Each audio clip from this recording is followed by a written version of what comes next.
Olá, tudo bem? Devido à grande procura de pessoas para tratarem de procrastinação, eu resolvi reunir alguns tópicos para explicar o que é mais incidente nessa questão. Porque uma coisa que é muito comum é que quando a pessoa procrastina, ela sente um tremendo vazio, uma culpa sobre o que ela está sentindo, sobre o que ela está fazendo consigo mesma. E ela sente que a vida está indo e ela está ficando. Então eu resolvi juntar os vários diagnósticos que eu já pude experimentar em clínica para falar para você o que costuma acontecer que gera esse comportamento. Você vai ter um alívio muito grande porque, se a gente for pensar, ninguém procrastina por malandragem. Muito poucas pessoas fazem isso por malandragem. Geralmente tem um motivo muito sério por trás, né? Então vamos começar. As pessoas que têm dificuldade na aprendizagem, TDAH, dislexia, alguns componentes como insuficiência na audição, na visão, elas têm prejudicado sua capacidade de aprendizagem, né? E também isso vai interferir no seu desempenho. Isso vai interferir no modo como ela vai lidar com o mundo profissional, com o mundo da busca do crescimento, com a busca da competição por um lugar ao sol, né? Então nós temos que começar por aí. A genética dessa pessoa, qual é o nível do quociente intelectual que ela tem. Nós sabemos que existem diferenças, né? Tem gente que é muito inteligente, tem gente que é mediana e tem gente que nem tanto. Por isso que nós temos as classificações profissionais no sentido de o que eu dou conta de fazer, né?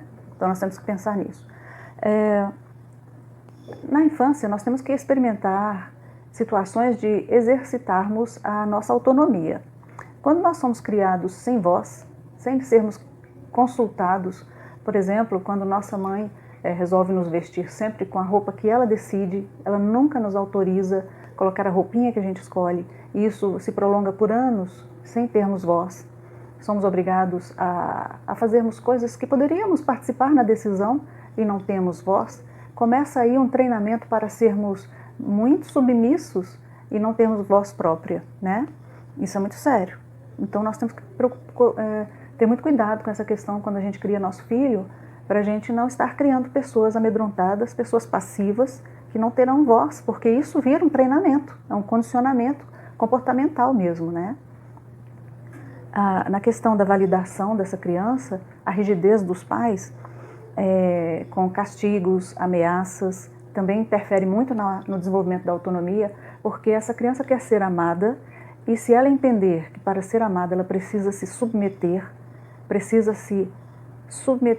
abaixar, a obedecer, sem julgamento, sem racionalizar nada, ela pode crescer uma pessoa passiva e sem voz e sem iniciativa, porque ela vai aprender a sempre ter alguém que decide, que manda, que decide por ela. Então, muitas pessoas têm orgulho em dizer que na casa delas só o olhar já coordena o comportamento dos filhos. Eu não sei dizer, absolutamente eu sei dizer sim, não está com nada. Está com nada, criar filho com medo, criar filho com pavor, com essa rigidez que assusta, porque mais cedo ou mais tarde a fatura vem.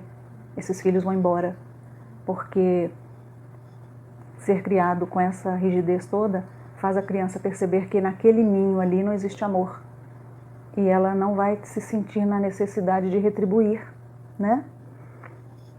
Por exemplo. Ou então vai ficar anulado ali a vida toda porque não aprendeu a ter voz, a ter força, a ter iniciativa. A família crítica, maledicente, conturbada, que briga muito, que grita muito, que coloca som muito alto, que todas as questões tratadas na rotina dos dias são tratadas com muita violência, com muito palavrão, com muita estupidez, vão massacrar o eu dessas crianças.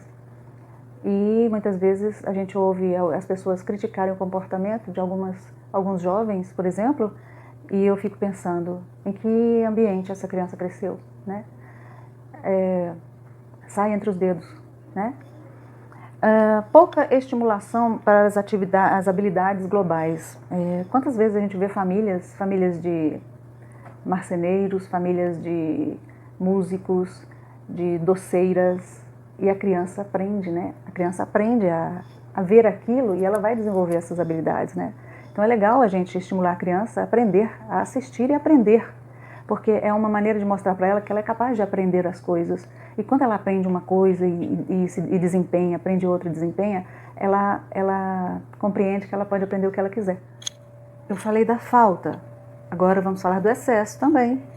Quando os pais são muito permissivos, quando o filho tem espaço demais, quando o filho pode interromper as conversas dos adultos o tempo todo, quando a criança que decide o que a família vai jantar, vai almoçar, onde a família vai passear, se vai à casa da vovó ou não, aí também é um problema.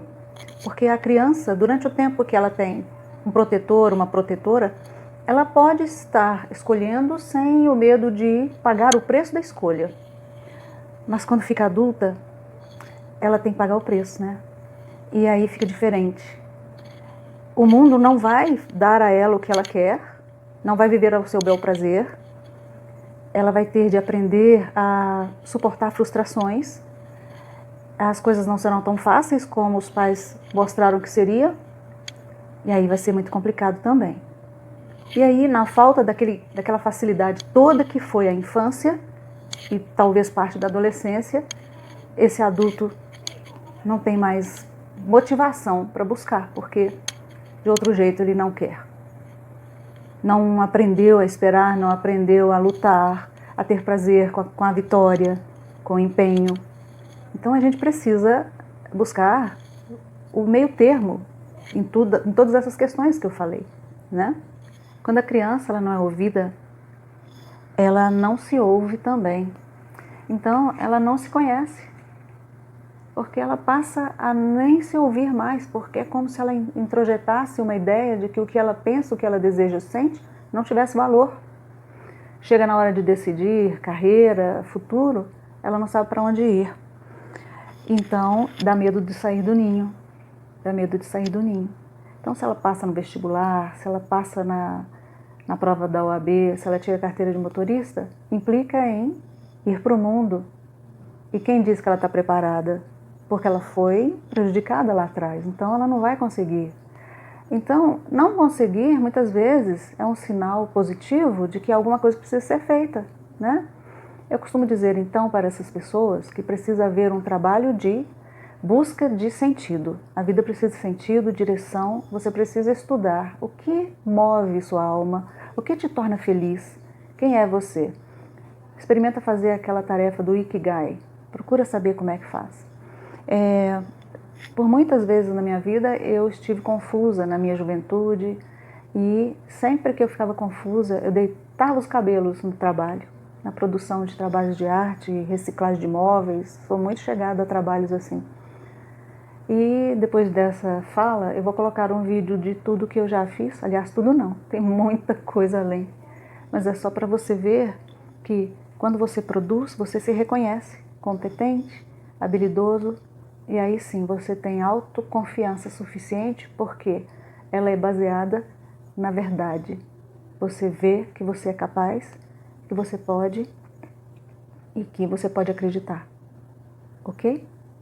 Então, o segredo de resolver a procrastinação é o autoconhecimento, é investigar o que aconteceu com você. O que houve na sua vida que bloqueou o seu desejo de crescer, a sua vontade, aliás, pode até ter desejo, mas a sua visão, para onde, como. A procrastinação que por si, em consequência, traz a compulsão alimentar, a ansiedade que faz você fumar mais, comer mais, se isolar dentro de casa, trazem outros problemas. Então é isso, se cuide bem de você, porque vale a pena. Ok? E produza o que você souber fazer melhor. Um abração. Espero que tenha sido útil. Até a próxima.